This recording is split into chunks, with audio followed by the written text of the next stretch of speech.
오늘 성경 말씀 4장 17절부터 에베소서 4장 17절부터 24절까지 읽었습니다. 우리 한글 성경은 이게 17절이 그러므로 이렇게 해서 여기 아마 여러분들 성경 어떻게 되어 있는지 모르겠습니다만 이렇게 단락이 16절에서 이렇게 좀 벗어나고 새로운 내용을 시작하는 것처럼 보이는데요. 우리가 이 성경을 보면 헬라어 성경에서는 이게 다 붙어 있어요. 그러니까 4장 1절서부터 16절까지 나와 있는 그 내용에 이어서 연결되어지는 말씀이지요. 4장 1절서부터 16절까지가 무슨 내용이었습니까?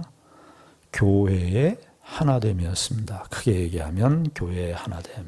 교회가 예수 그리스도로 하나된 공동체다. 이 사실이 하나 있고요. 또 하나는 이 하나됨의 토대 위에서 교회는 영적으로 성숙해야 된다 하는 것입니다. 어디까지 성숙해야 되냐면 그리스도의 장성한 분량이 충만한 데까지 이르게 되는 영적인 성숙을 해요. 교회가 저와 여러분들이 이렇게 교회 생활, 현실 교회 생활을 하면서 이 부분을 놓치지 않았으면 좋겠어요. 이 초점을. 교회는 함께 자라가야 된다. 함께 성숙해야 된다. 유기적으로, 몸이 이렇게 유기적으로 자라는 것처럼 교인들도 상호간에 한 몸으로서 그리스도의 한 몸으로서 유기적으로 성숙해가는 그런 교회가 바람직한 교회의 모습이고 성경에서 말하는 교회의 진정한 참 모습이라고 소개하고 있습니다. 바로 그 말씀을 4장 1절부터 16절까지 했는데요. 그리고 나서 이제 17절에 보니까 그러므로 하는 거예요. 여기 17절부터 19절까지가 무슨 내용이냐면 한마디로 얘기하면 오늘 설교 제목이 옛사람과 새사람인데 옛사람적인 그 본성 그것을 벗어나야 된다 그렇게 말합니다. 그러니까 붙여서 우리가 이해하면 교회가 자라는 데 있어서 성도들이 함께 자라는 데 있어서 경계해야 될 것이 있다는 거예요. 교회가 자라야 되는데 이 자람을 성숙을 방해하는 결정적인 장애물이 있는데 그것이 뭐냐면 옛사람적인 본성이라고 말합니다. 교회의 성숙과 교회의 성장과 교회의 자람은 교회의 어떤 현실적인 필요 이런 것에 물론 그것이 중요하기도 합니다만 그런 것에 좌우되지 않습니다. 성도가 각 개인이 다 하나님 나라의 백성으로 들어와서 예수 그리스도를 믿었기 때문에 여기 오늘 본문이 이야기한 것처럼 이방인과 같이 17절에 그러므로 내가 이것을 말하며 주 안에서 증언하는 이제부터 너희는 이방인이 그 마음에 허망한 것으로 행함 같이 행하지 말아야 되는 거예요. 교회의 영적 성숙을 방해하는 가장 큰 장애물은 뭐냐면 바로 이방인과 같이 사는 삶의 방식, 원리, 가치, 경향 이것이 교회의 성숙을 가로막는 겁니다. 그리스도인들 공동체가 여러분들 교회 생활하시면서 우리가 심각하게 의식하고 삼가해야 되고 조심해야 되는 것이 뭐냐면 내가 하는 말이나 내가 하는 행동이 이방인들과 같은 행함인가 이것을 생각하셔야 됩니다. 내가 하는 이방인과 같이라는 말은 이방들이 쓰는 말, 이방인 안 믿는 사람들이 쓰는 말 그런 말의 종류가 아니라 어떤 가치관, 인생관 이런 걸 말하는 거예요. 그것이 교회 안에서의 교회의 자람을 방해한다는 겁니다. 왜 그러냐 하면 왜 이것이 방해가 되냐면 한 사람이 그저 이방인처럼 살고 세상 사람들처럼 사는 그 삶의 가치나 경향이 그냥 그 한 사람으로 멈추는 것이 아니라 우리가 다 옛사람적 본성, 죄인된 본성이 다 있기 때문에 누가 한 사람이 그런 삶을 추구하고 그런 삶을 이렇게 경영해 나가고 그런 식의 삶의 가치를 발언하기 시작하면 다 영향을 받아요, 같이. 그래서 정작 교회로 모인 그리스도 안의 공동체, 영적인 성숙은 다 사라져버리고 전혀 다른 세상의 공동체가 되어버리는 거예요. 바울 사도께서 그 당시 때 에베소 교회에 개척을 했죠. 2년 동안 개척을 하면서 그 교회를 세웠습니다. 그리고 얼마 지나지 않아서 바울이 에베소서에 편지를 보낸 것입니다. 바울이 보고 있는 거예요. 교회가 지금 당면에 있는 현실적인 영적 싸움의 실체가 무엇인지를 바울 사도가 정확하게 얘기해 주고 있는 거예요. 너희들 이방인같이 행하지 마라.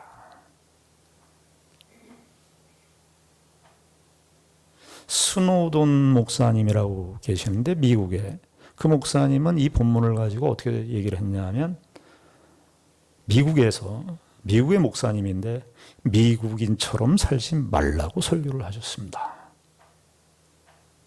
무슨 말 뜻인지 알겠죠? 미국 사람들 뭐 햄버거 먹으니까, 콜라 좋아하니까 미국 사람들이 먹는 거 먹지 말라, 그런 뜻 아니죠. 미국 사람들이 추구하는 그 가치관, 그 인생관, 그거 따르지 말라는 것이죠. 우리 한국 사회면 어떻게 적용해야 되겠습니까?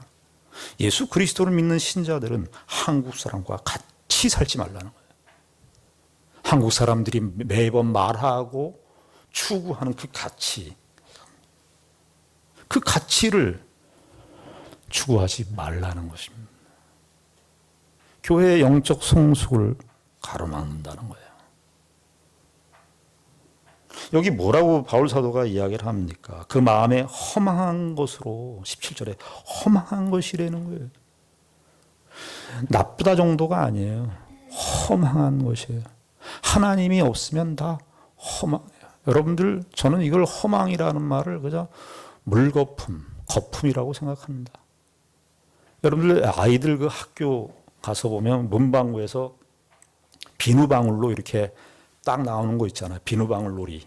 비누방울이 얼마나 그 빛을 비추면 무지개 색깔도 비춰지고, 막 방울도 크게 나고, 방울도 뭐 그냥 여러 개가 나요. 한 번 휘저으면 그냥 20개, 30개 방울들이 막 하늘로 뜨는데, 뭐라는 겁니까? 톡 건들면 다 꺼.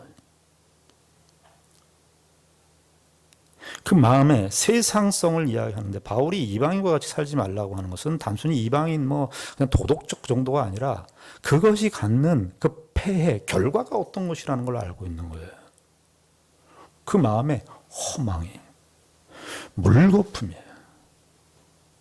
세상이 말하는 거. 세상이 말하는 것 중에, 사람들이 이것이 좋다고 말하는 것 중에 영원한 것이 어디 있던가요?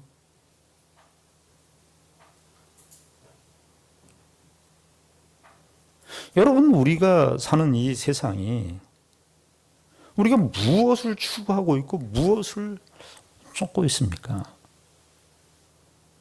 이것이 우리의 개인의 인생에, 한 개인의 인생에 자기가 그저 자기의 욕망을 따라서 살고, 여기 욕심도 나와요.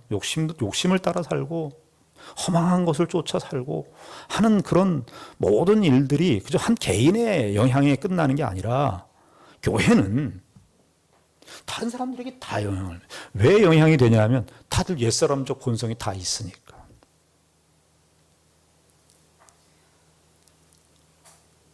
이게 중요하다. 바울 사도께서 이 옛사람적 모습에 대해서 길게 좀 더 자세하게 더 얘기합니다. 18절에 보면 그들의 총명이 어두워졌대. 세상 사람들은 빛을 알지 못합니다. 참 진리를 알지를 못합니다. 소경이 됐습니다. 소경이 된 세상은 하나님을 알지 못하면 성경에서는 소경이라고 그러고 맹인이라고 그러는데, 맹인이 된 사람들의 삶을 쫓고 있는 거죠.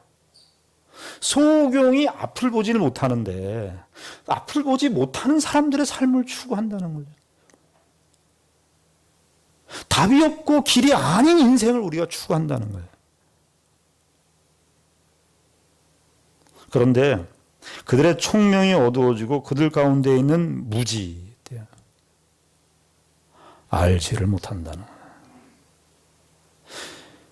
여러분, 이 세상에 왔는데, 예수 그리스도가 이 세상에 왔는데 그 유대 사회에, 이스라엘 사회에 예수님께서 오셨는데 하나님의 율법을 갖고 있었던 그 이스라엘 사회가 예수를 알아보지는 못했습니다. 메시아인 줄을. 우리의 영적인 맹목이, 우리의 영적인 속용됨이 얼마나 뿌리 깊이 자리하고 있는가를 우리가 보게 되는 것이죠. 19절에 보십시오. 19절에 보면 그런 현상들을 쭉 이야기하는데 그들이 감각 없는 자가 되었대. 감각 없는 자가 되어서 자신을 방탕에 방임했대. 감각이 없다는 건 어떤 의미입니까? 통증을 못 느낀다는 거예요. 맞았는데 자기의 통증을 못 느끼는 거예요. 아픔이 있는데 아픔을 느껴야 되는 것이 정상인데 세상의 특징이 뭐냐 하면 그 아픔을 못 느꼈다는 거예요. 그 얘기는 뭐냐 하면 창피한 일을 하는데 창피한 줄을 모르는 거예요. 내가 세상을 따라서 사는 삶의 그 가치나 경향들을 발언하고 그 이야기들을 하는데 그것이 창피한 줄을 모르는 거예요. 그게 부끄러운 줄을 모르는 거예요. 감각이 없어요. 근데 여기 보면 이 옛사람적 본성이 전방위적으로 다 나타나는데 여기 보니까 뭐라고 되어 있냐면 자신을 방탕에 방임했다 그럽니다. 로마서 1장에서는 이 방탕에 방임한다는 말을 하나님이 주어가 돼요. 그래서 하나님께서 방탕에 들어가는 걸 방임해 주셨다. 하나님이 허락하셨다. 하나님이 저희를 무지 가운데 놔두셨다. 그렇게 말합니다. 방탕에 놔두셨다. 하나님의 심판적 측면을 이야기하는 것입니다. 하나님께서 우리에게 심판을 하시는데 가만히 놔두는 것이 심판이래요. 여러분들의 자녀가 잘못하고 있는데 자녀에게 잘못된 것을 가르치지 않아요. 아무 무관심해. 그러면 뭐가 되는 거죠? 저분이 우리 부모인가 하는 거죠. 정상적인 엄마라면 아이들한테 무슨 평가를 받냐면 우리 엄마는 마귀 할멈 같아. 이렇게 해야 돼. 왜냐? 싸우니까 자식. 근데 하나님이 인류에 대한 심판을 로마서 1장에서는 이야기하기를 하나님이 방탕에 방임. 심판을 당하는. 근데 오늘 에베소서에서는 무엇이라고 얘기하냐면 그 방탕의 주체가 뭐냐? 자신이 스스로 했다는 거예요. 그래서 성경에서는 심판을 이야기할 때 하나님께서 심판하신다는 하나님의 심판의 맥락도 있지만 또 하나의 심판은 뭐냐면 인간이 스스로 심판의 자리에 가는 거예요. 이 에베소서에서는 인간이 주체가 돼서 간다는 거예요. 누구 책임도 아니에요. 자기가 그렇게 간 거예요. 방탕에 방임해서 더러운 것인데 욕심으로 행해요. 우리가 사는 이 세상의 사회, 저와 여러분들이 살고 있는 이 시대, 물질주의의 그 대표적인 세계를 살고 있습니다. 이 흐름은 멈춰주지 않을 것입니다. 욕망이라는 이름의 전차를 타고, 옛날에는 욕망이라는 이름의 전차가 저속도로 한 30, 20의 속도로 왔다면 이제 이 전차는 KTX 아니 비행기처럼 빠르게 흘러가고 우리를 정신을 못 차리게 합니다. 그런데 그것이 오늘 교회론적인 맥락에서 보면 교회 이게 성숙을 가로막는 거예요. 저와 여러분들은 개인의 신앙적 책임을 갖고 있으셔야 됩니다. 내가 어떻게 말하고 내가 어떻게 행동하느냐가 다른 사람에게도 영향을 미칠 수 있다는 사실을 기억하셔야 됩니다. 자, 그런데 이 옛사람의 이 문제를 어떻게 그러면 해결할 것이냐? 어떻게 해야 될 것 같아요? 여기 20절부터 이제 나오는데요. 20절에 보니까 이렇게 되어 있습니다. 오직 너희는 그리스도를 그같이 배우지 아니하였느니라. 그러니까 배운다는 말이 나오고 여기 21절에 보면 그 안에서 가르침을 받았다라는 말이 나와요. 그러니까 우리가 다, 저와 여러분들이 다 똑같이 예수 믿기 이전에는 옛사람적 본성이 우리에게 자연스러운 옷이었어요. 신앙생활을 여러분들이 하시면서 이것은 있어야 되는데 정확하게 무엇이 있어야 되냐 하면 예수를 믿는 것이 어떤 사람은 돌발적으로 중간에 예수를 믿는 경우가 있고 어떤 분은 모태신앙을 통해서 어렸을 때부터 신앙을 갖기를 시작하는 경우가 크게 두 가지의 경우가 있습니다. 그러나 모태에서부터 믿었든 아니면 중간에서 예수를 믿었든 간에 그리스도인들은 무슨 의식은 있어야 되냐면 예수를 믿기 전과 예수를 믿기 후라는 그 인식이 있어야 돼요. 나의 인생에 큰 분기점이 있다면 예수 그리스도를 믿기 전과 예수 그리스도를 믿은 후라는 그 인식이 우리에게 있어야 합니다. 정확하게 얘기하면 교회 다니기 전과 교회 다니고 난 후도 아닙니다. 예수를 믿기 전과 예수를 믿고 난 이후, 이게 있어야 되는 거예요. 하나님께서 하시는 일이죠. 하나님께서. 자, 그런데 우리가 이 옛사람적 본성이 우리에게 자연스러운 본성이에요. 우리가 그냥 툭 하면 옛사람적 본성이 툭툭 튀어나와요. 죄가 그냥 튀어나온다고요. 허망한 것인데 그 허망한 것을 쫓는 그 모습이 우리에게 그냥 툭 튀어나오는 거예요. 그런데 가만 놔두면 될까요? 어떻게 해야 돼요? 가르치고 배워야 돼요. 여기 20절에 그런데 바울 사도께서 우리가 정말 영적인 성숙, 교회가 영적인 성숙으로 가는 데 있어서 이 옛사람적 본성이 문제인데 이 옛사람적 본성을 제어하고 옛사람적 본성을 벗어나는 이 방식을 과연 우리가 어떻게 추구하면서 살 것인가? 그것을 20절부터 이야기합니다. 20절에 오직 너희는 그리스도를 그같이 배우지 아니하였느니라. 여러분, 그리스도를 그같이 배우지 않았다. 여기 표현에 중요한 게 뭐예요? 그리스도예요. 그리스도. 여러분, 그리스도는 무엇이죠? 그리스도는 예수님이시죠. 그렇죠? 그리스도는 메시아라는 뜻이에요. 근데 그리스도라고 하는 말은 그 말 속에는 무슨 뜻이 있냐면 우리가 지금 에베소 1장서부터 찬송하리로다 창세 전부터 신령한 복을 주신 그리스도 안에 그리스도의 아버지께서 하신 그 모든 내용의 총체 결정이 그리스도예요. 그러니까 이 얘기는 뭐냐 하면 너희들이 어떤 존재인 줄 아느냐?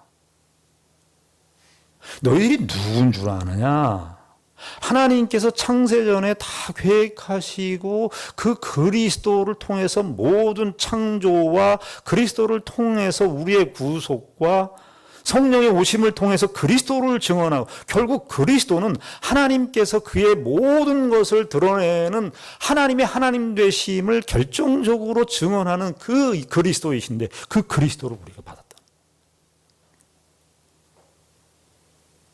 그리스도가 우리에게 있다.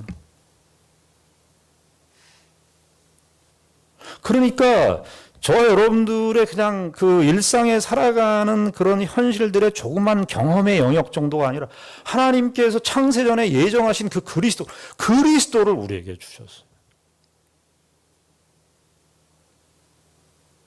이같이 배우지 아니하느니라. 또 우리가 또 생각해야 될 것이 뭐냐면 여기서 그리스도에 관해서가 아닙니다. 기독교 교육은 여타의 이 세상의 교육과 아주 다릅니다. 형태는 가르치고 배우는 그 틀을 갖지만 교회는 그리스도를 배우는 것입니다. 여기 바울 사도가 특별히 그리스도를 배웠다는 거예요. 우리는 그리스도에 관해서 배우는 게 아니에요. 그리스도를 배우는 거예요. 그리스도를 배우는 거예요. 그리스도화된 거예요. 그리스도에 관해서 뭔가 이해하고 우리가 이 교회에서 여기 보니까 가르치고 배운다 이 말을 하는 걸 보니까요. 바울 사도 에베소 교회를 세울 때 에베소 교회를 2년간 사역을 했는데 아마 어느 시점이 돼서 바울 사도가 떠나는 2년 후에 떠나면서 아마 개척을 하면서 에베소 교회를 개척을 하면서 그랬는지 정확히 어떻게 경로를 통해서 순서가 시간이 어느 시점인지 알 수 없지만 교회에게 가르칠 수 있는 목사와 교사를 주셨습니다. 우리가 에베소 4장 11절에 볼 수 있잖아요. 4장 11절에 보면 그가 어떤 사람은 사도로 어떤 사람은 선지자로 어떤 사람은 복음 전하는 자로 어떤 사람은 목사와 교사로 삼으셨다. 목사와 교사로 주셨다. 이렇게 과거사로 얘기했죠. 그러니까 에베소 교회 안에 이미 가르치는 목사와 교사가 있었다는 것을 보입니다. 사도와 선지자는 바울 자신을 가리키는 것이고 목사와 교사가 있었다는 거예요. 그러니까 처음부터 교회는 가르치고 배우는 일을 했었어요. 세상에서도 학습을 하고 교육을 하죠. 우린 이 세상 교육 방식에 익숙해 있어서 우린 지식을 습득해요. 지식을 배우죠. 학교에서도 배우고 우리가 지식을 가르치고 배우는 이 과정을 우리가 다 합니다. 책도 읽고. 그러나 기독교 교육은, 성경의 교육은, 기독교에서 말하는 교육은 그런 어떤 사상을 배우고 어떤 지식을 체득하는 정도가 아니고 그리스도 자신을 배우는 거예요. 그리스도 자신을. 바울이 지금 그 이야기를 하고 있는 거예요. 목사와 교사로 세워졌어요. 그 사람들이 한 게 뭐냐? 그리스도를 배웠다. 그리스도를 그같이 배우지 아니하느냐. 또 21절을 보면 이렇게 좀 더 자세하게 설명을 하는데 진리가 예수 안에 있는 것 같이 너희가 참으로 그에게서 듣고 또한 그 안에서 가르침을 받았을진데 진리가 예수 안에 있는 것 같이 이 표현이 또 중요해요. 자, 그리스도는 메시아라는 신분이 하나님의 구속 역사의 모든 것을 다 보여주신 하나님의 구속 역사의 절정이에요. 그것을 우리가 배웠어요. 우린 그분을 안고 있어요. 자, 그런데 여기 21절에서는 거기 뭐라고 그러죠? 진리가 예수 안에 있는 것 같이 그럽니다. 보통은 서신서에 보면 예수 그러면 예수와 함께 뭐가 같이 붙냐면 주라는 말이 붙든지 그리스도라는 말이 붙든지예요. 그런데 오늘 에베소서에도 예수 그리스도라는 말이 많이 나오거든요. 그런데 여기 21절에서 우리의 교육과 신자들의 그 교육과 새 사람 된 그 교육을 이야기하는 문맥 속에서 그냥 주 다 빼고 그리스도도 위에 있고 다시 새로운 그 예수라는 말을 써요. 예수 안에 있는 진리 이렇게 얘기해요. 그러니까 그 20절의 그 그리스도는 하나님께서 구속 경륜을 따라서 구원의 경륜을 따라서 그 그리스도께 이루어진 하나님의 구속 역사의 절정으로서 그리스도라면 신자들은 그 그리스도를 안고 살아가는데 그리스도를 우리가 배우고 살아가는데 신자들은 어떻게 살아야 되느냐. 여기 다른 거 다 빼는 예수라는 말을 썼다는 것은 인간으로서 오신 예수예요. 참 인간의 실존으로서 오신 예수. 그냥 생민낯으로 인간으로 오신 그 예수를 말하고 있는 거예요. 그러니까 그리스도인들은 신자들은 하나님의 그 그리스도라고 하는 놀라운 영광과 특권과 그리스도 안에 있는 그런 놀라운 그 하나님의 구속 경륜을 안고 있어요. 그러나 현실에서는 어떻게 살아야 되냐? 한 인간으로서 살아야 된다는 거예요. 한 인간으로서. 그래서 예수예요. 예수께서 이 땅에 오셔서 33년간에 한 인간으로 오신 것처럼 한 실존으로서 인간의 실존으로서 사는 거예요. 그런데 뭐라고 되어 있냐면 예수 안에 있는 진리예요. 이런 표현입니다. 진리가 바깥에 있어요. 신자의 삶은 무엇이냐? 20절에는 그리스도를 우리가 소유하고 있는 것인데 신자들이 실존적인 현재의 삶 속에서는 뭐 어떤 사람이냐? 진리가 예수 안에 진리가 있어요. 이 말은 예수님이 진리를 드러내고 예수님만이 진리를 말하시는 분이다. 이런 뜻도 되지만 예수가 이 땅에 와서 참 인간으로 사셨는데 진리가 어디야? 자기의 존재 안에 있는 것처럼 살았다는 거죠. 신자는 그리스도에 관해 배우는 사람도 아니고 그리스도로 사는 사람들이고 현재 실존에서 한 인간으로서 우리가 사는데 어떤 존재로 사는? 진리가, 복음이 우리 안에 있는 존재로서 사는 거예요. 이 이야기는 뭐냐면 우리가 어떤 상황, 어떤 경우, 어떤 조건, 어떤 모든 사람들의 모든 어떤 사람들, 관계, 모든 영역 속에서 어떤 존재로 살아야 되느냐. 예수 안에 있는 진리는 안에 있으니까 나올 수밖에 없고 표출될 수밖에 없는 거예요. 진리가 내가 이렇게 있는데 진리가 바깥에 있어요. 객관적인 대상으로, 객관적인 인식의 대상으로 진리가 바깥에 있어요. 이러면 말이 안 되는 거예요. 예수 안에 진리가 있다고요. 내 안에 진리가 있어요. 내 안에. 신자들은 그런 존재로 부름을 받았어요. 그렇게 이 세상에서, 교회에서 사는 겁니다. 그러니 저와 여러분들이 사는 어떤 조건과 어떤 인간관계의 현장 속에서도 예수 안에 있는 진리가 있는 것처럼 우리 안에 예수 그리스도가 있는데 우리 안에 있는 예수 그리스도로 다 사시는 거예요. 여러분들이 어떤 조건과 어떤 형편에 있는지 중요하지 않아요. 여러분들 제일 중요한 건 우리가 예수 그리스도, 내가 예수 그리스도가 내 안에 있는 존재로서 사느냐, 이것이 핵심이에요. 어떤 경우 뭐 잘 살고 못 사는 거 그것도 중요하지 않아요. 많이 배우고 못 배우는 거 중요하지 않아요. 예수 안에 있는 진리로서 반응하느냐가 핵심이에요. 제가 요즘에 우찌무라 간조라고 하는 그 선생님의 그 책을 읽고 있습니다. 한국의 기독교에 아주 그 초석을 놓으신, 그 영향을 많이 끼치신 선생님이십니다. 이 선생님은 1861년도에 태어났는데 저보다 100년 전에, 정확하게 100년 전에 태어났어요. 저는 참 이게 참 특이한 존재예요. 왜냐하면 이름도 삼삼하잖아요. 제 이름도 삼삼하고 우찌무라 간조가 100년 차이가 나고, 여러분 오바마 대통령하고 저하고 생년월일이 아주 똑같다는 거 아십니까? 무슨 기운을 타고난 것 같아요? 그래서 우찌무라 간조 책을 읽는데 우찌무라 간조 그분이 그 얘기를 했어요. 이 세상에 거짓된 위안과 이 세상에 거짓된 위안으로 주는 마음 편안함을 추구하면서 사는 것보다 진리 안에 있는 불편함을 사는 것, 진리 안에 있는 불편함으로 사는 것이 더 의미가 있다 그랬어요. 우린 다 사실은 편해지려고 하는 거예요. 예수 믿고. 예수 믿어서 우리 다 편안을 추구해. 그런데 바울이 얘기하는 것은 너희들 이 세상 사람들, 이방인들과 같이 거기 존재하고 사는데 예수 그리스도 안에 있는 불편함, 예수 그리스도 안에 있는 진리로 갖는 그 불편함을 견디고 사는 것, 그것이 신자입니다. 우리가 예수 그리스도 안에서 이제 교회 생활을 하면서 자, 가르침을 배우고, 여러분들 참 이 코로나가 돼서 교육을 받아야 되는데 교육을 받으셔야 됩니다. 성경 교육을 받으셔야 되고 기독교 교육을 여러분들은 받으셔야 됩니다. 앞으로 어떻게 될지 모르겠지만 비대면 예배로 온라인 예배도 드리고 수요일 예배도 계속 할 것입니다. 여러분들은 그 온라인에 들어와서 예배 들어오셔야 됩니다. 배우셔야 됩니다. 우리가 할 수 있는 일들을 할 것입니다. 여러분들 배우셔야 되고 교회는 가르칠 것입니다. 그걸 배워요. 그리고 되도록이면 교회에서는 그리스도 안에서 배우고 학습된 내용들을 가지고 이야기들을 좀 하셔야 됩니다.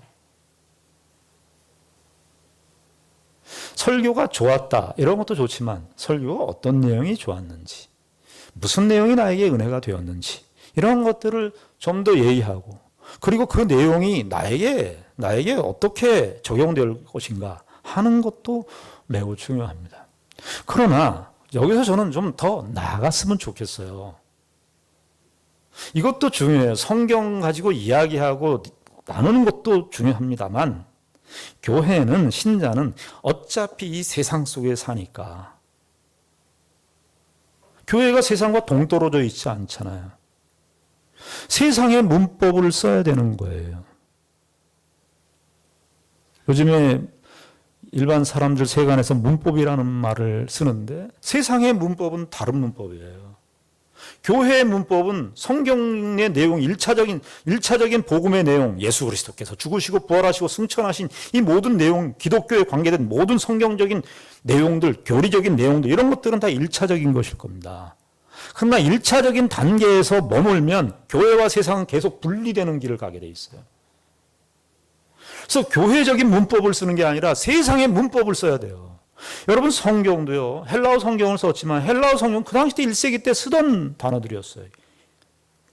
그 단어들을 가지고 복음을 이야기했어요. 그들이 쓰는 문법을 썼다고요. 그래서 교회에서는 성경적인 일차적인 하나님의 성경 말씀과 교리적인 내용들을 우리가 나누는 일들이 필요하지만, 그러나 이것으로 멈춰서는 안 된다는 거죠. 더 나아가야 된다는 거예요. 세상에서 나갈 때 우리가 살면서 우리 개인의 영양소가 부족한 경우가 있어요. 단백질이 부족하거나 철분이 부족하거나 그런 거 있잖아요. 비타민이 부족하거나 눈이 뭐 이렇게 깜빡깜빡하고 그러면 마그네슘을 먹으라고 그러더라고요. 마그네슘을. 근데 여러분, 식당에 가서 내가 단백질이 부족할 것 같으니까 단백질 주세요. 그래요? 내가 철분이 부족한 것 같으니까 철분 주실래요? 기독교적인 문법이 중요해요. 성경적인 교육, 성경적인 내용을 익숙히 하는 것 중요하지만 그것이 다가 돼서는 안 돼요. 무엇으로 나가야 되느냐 하면, 우리가 식당 가서 단백질 주세요, 무슨 철분 주세요, 비타민 주세요. 그거 이상하다고 그러죠. 뭘로 나오죠? 음식으로 다 나오는 거잖아요. 다 만들어진 음식으로. 청국장으로, 된장찌개로, 뭐 이런 걸로 다 한상 차려진 한식의 모든 것으로 나오는 거 아니에요. 그것을 먹고 우리가 영양소를 섭취한다고요. 그런데 기독교를 잘못 이해해서, 교회 생활을 잘못 이해해서 그저 우리가 나누는 일차적인 이 성경적인 내용, 교리적인 내용들만 익숙하면 안 된단 말이죠. 그러면 세상에서 세상적인 언어를 쓰고 세상적인 말들을 쓰지만 그들이 가지는 가치관과 경향들은 우리가 조심해야 되지만, 그들의 언어로, 그들의 말로, 그들의 문법으로 살아야 되는 것입니다. 우리가 여기에서 틀리면 안 돼요. 우리끼리 모여서 성경 공부하고 성경을 배우고 하는 이것으로만 멈춰서는 자기의 개인의 신앙을 급급하게 지킬지는 모르겠지만, 우리가 이제 에베소서 4장은 교회적인 문맥도 관련되어 있지만 그 이후에는 세상하고 관련된 거예요. 구분이 안 돼요. 세상에 나아가는 거예요. 거기에서 예수 안에 있는 진리로 우리가 이 세상에 나아가서 하나님의 백성으로서 똑같은 언어와 똑같은 일상의 삶을 그들과 함께 살아가지만 다른 내용과 다른 가치관으로 살아야 되는 것입니다. 그것이 신자들이 살아가는 삶의 기준이고 표입니다. 똑같이 살지만 다르게 살아야 됩니다. 똑같은 말을 쓰지만 다른 가치를 추구하고 살아야 됩니다.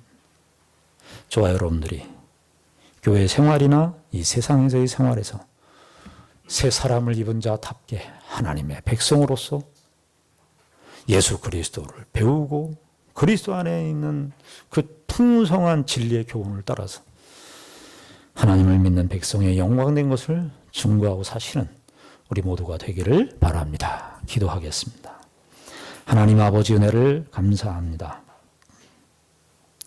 우리가 예수 그리스도 안에서 하나님의 크신 은혜와 축복을 받은 사람입니다. 비할 데 없는 영광입니다. 그러나 그 그리스도를 우리 가운데서 드러내는 일은 쉽지 않습니다. 특별히 옛사람적 본성, 세상적인 이방인의 삶의 가치, 그것을 경계해야겠습니다. 그것을 이길 수 있고 그것을 극복할 수 있는 길은 주 예수 그리스도를 잘 배우는 것입니다. 그리스도가 어떤 분이신 줄을 잘 아는 것이고 그리스도께서 행하신 일이 무엇인 줄을 잘 아는 것입니다.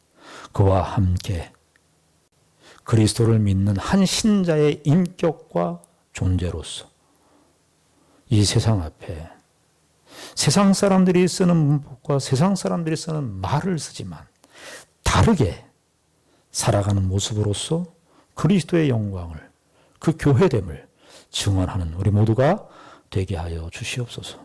예수님 이름으로 기도드리옵나이다. 아멘.